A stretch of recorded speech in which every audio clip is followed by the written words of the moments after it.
Rebonjour les enfants, c'est la maîtresse. On se retrouve aujourd'hui pour notre deuxième épisode de l'album La petite fille qui voulait voir le désert. Je t'ai remis la carte du monde. Avant de débuter le deuxième épisode de notre histoire, j'aimerais qu'on se remémore un petit peu ensemble ce dont on a parlé lors du premier épisode de la petite fille qui voulait voir le désert.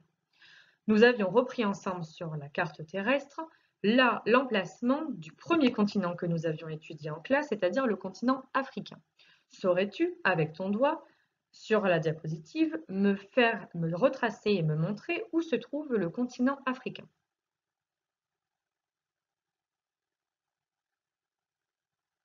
Je me munis d'un stylo rouge et je viens tracer les frontières avec toi du continent africain qui se trouve juste ici, en dessous de l'Europe. Europe qui est le continent, je te rappelle, où nous nous trouvons en France. Hop, on n'oublie surtout pas l'île de Madagascar. On remonte par la petite pointe et on termine. Voici notre continent africain. Maintenant que nous avons étudié le continent de l'Afrique, nous allons passer à l'étude d'un deuxième continent. Est-ce que tu te souviens de son nom? Si ta réponse était Océanie, ta réponse est exacte. Nous allons, à travers l'album de la petite fille qui voulait voir le désert, étudier le continent de l'Océanie. Saurais-tu, grâce à ton doigt, faire exactement pareil que pour le continent africain et me situer sur la carte le continent de l'Océanie?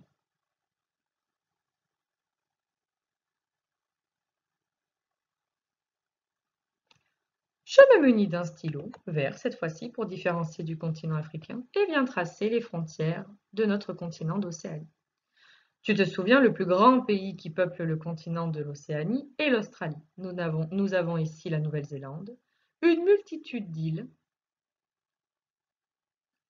et les frontières de l'Océanie se situent à peu près au milieu de l'Indonésie. L'Indonésie est un pays qui est à la fois à cheval sur le continent de l'Océanie, à la fois à cheval sur le continent de l'Asie et le continent que nous étudierons la prochaine fois.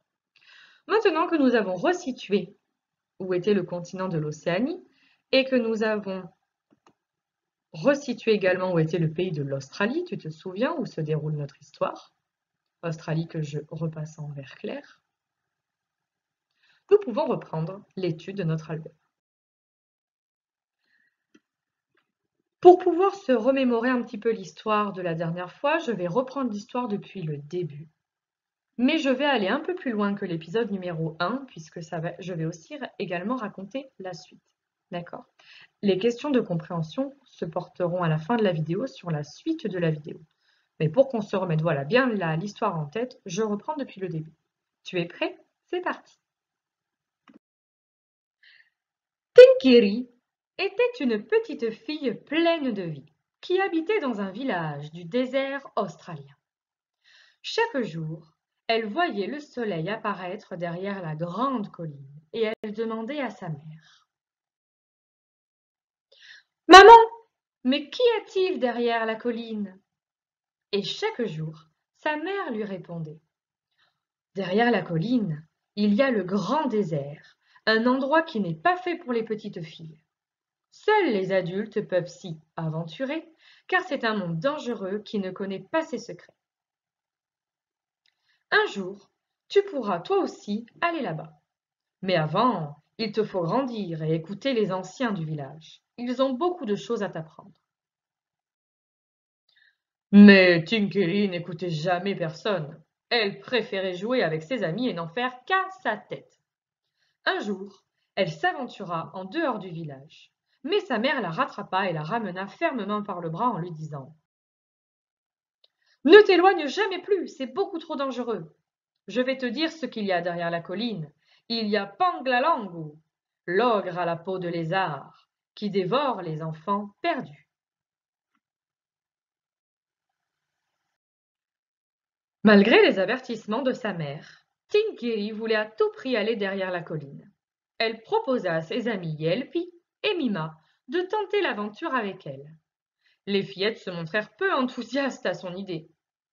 Mais nous sommes encore trop jeunes, dit la sage Yelpi. Nous ne saurons pas nous débrouiller toutes seules dans le grand désert. Et puis, il y a Panklalangu. C'est vrai, poursuivit Mima. Il a déjà enlevé des enfants et les a mangés tout crus. Ah, vous n'êtes que deux froussardes, se moqua Tinkeri. L'ogre à la peau de lézard? Mais ce n'est qu'une histoire pour faire peur aux enfants. Puisque c'est comme ça, j'irai toute seule. L'occasion se présenta quelques jours plus tard. Toutes les femmes du village étaient parties ramasser des oignons sauvages, et les hommes s'occupaient des chevaux. Tinkeri en profita pour se mettre en marche. C'est la fin de notre deuxième épisode de lecture de l'album La petite fille qui voulait voir le désert. Pour vérifier que tu as bien compris certains termes de l'histoire, je vais les reprendre avec toi. À un moment donné de l'histoire, on entend que Tinkeri voulait à tout prix aller derrière la colline malgré les avertissements de sa mère. Qu'est-ce qu'un avertissement, à ton avis? Je t'écoute.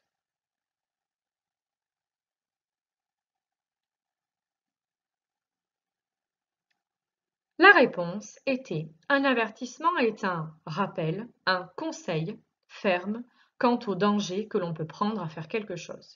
Or là, la maman de Tinkeri la met en garde et l'avertit des dangers qu'elle encourt si elle traverse cette colline.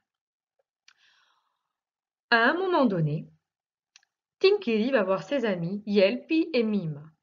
Et ces deux amis se montrent peu enthousiastes à l'idée de la suivre dans sa quête. Qu'est-ce que ça veut dire être peu enthousiaste de faire quelque chose?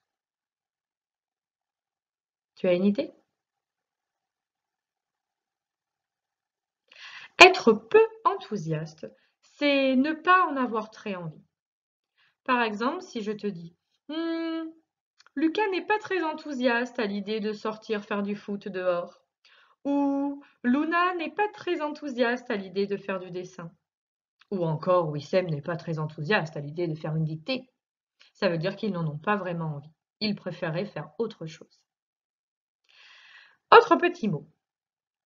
Tinkeri, à la vue de ses copines qui ne sont pas enthousiastes du tout à l'idée de la suivre, leur répond que ce ne sont que des grandes froussardes. Être un froussard ou une froussarde, qu'est-ce que c'est à ton avis? Tu as une idée?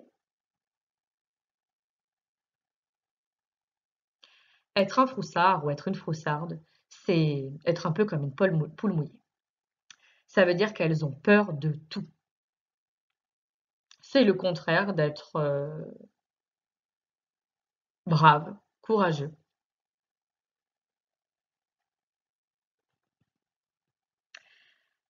Dernière petite chose que je voulais voir ensemble pour vérifier que tu avais bien compris. À la fin de l'épisode, je dis que l'occasion se présenta quelques jours plus tard pour que Tinkeri puisse partir. Qu'est-ce que ça veut dire? C'est l'occasion, quelques jours plus tard, pour elle de partir. Tu saurais me l'expliquer?